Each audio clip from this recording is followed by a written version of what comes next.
Blaming others for your problems is a complete waste of time.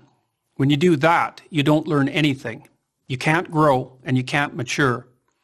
Thus, you can't make your life better. In my 3 decades as a professor and clinical psychologist, I have learned that there are 2 fundamental attitudes toward life and its sorrows. Those with the first attitude blame the world. Those with the second ask what they could do differently.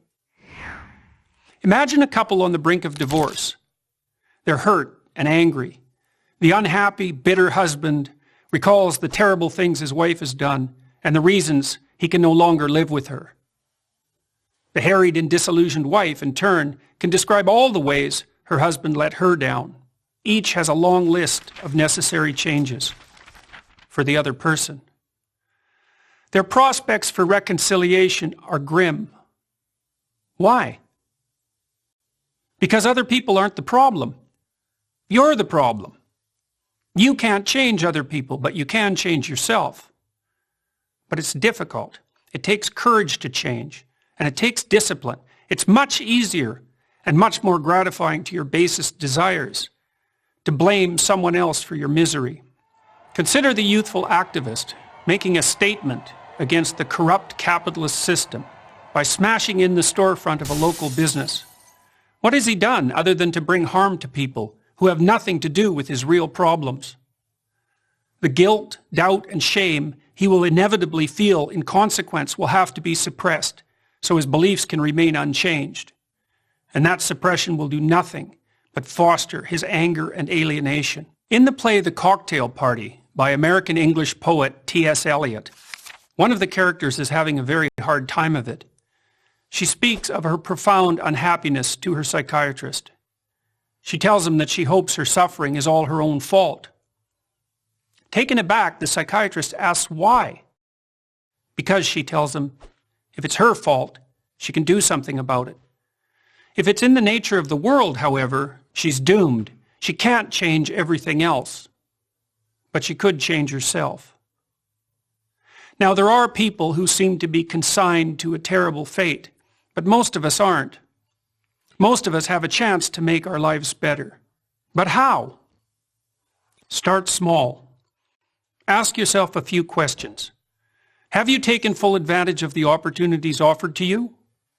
Are you working to your fullest capacity at school or at work?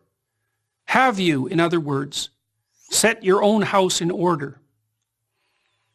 If the answer is no, try this. Stop doing what you know to be wrong. Stop today. Don't waste time asking how you know that what you're doing is wrong. Inopportune questioning can confuse without enlightening and deflect you from action. You can know something is right or wrong without knowing why. Start paying attention. Do you procrastinate, show up late, spend money you don't have, and drink more than you should? It's not a matter of accepting some externally imposed morality. It's a dialogue with your own conscience.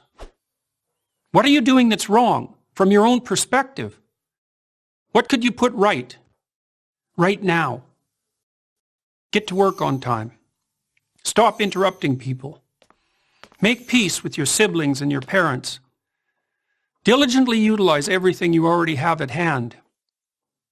If you do those things, your life will improve. You'll become more peaceful, productive, and desirable. After some days or weeks or months of attentive effort, your mind will clear. Your life will become less tragic, and you'll become more confident. You'll start seeing right from wrong more clearly. The path in front of you will shine more brightly. You'll stop getting in your own way. Instead of bringing trouble to yourself, your family, and your society, you'll be a positive and reliable force. Your life will still be difficult. You'll still suffer.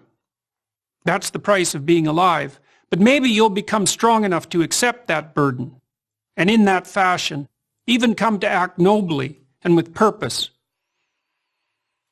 The proper way to fix the world isn't to fix the world. There's no reason to assume that you're even up to such a task, but you can fix yourself. You'll do no one any harm by doing so. And in that manner, at least, you will make the world a better place. I'm Jordan Peterson, professor of psychology at the University of Toronto for Prager University.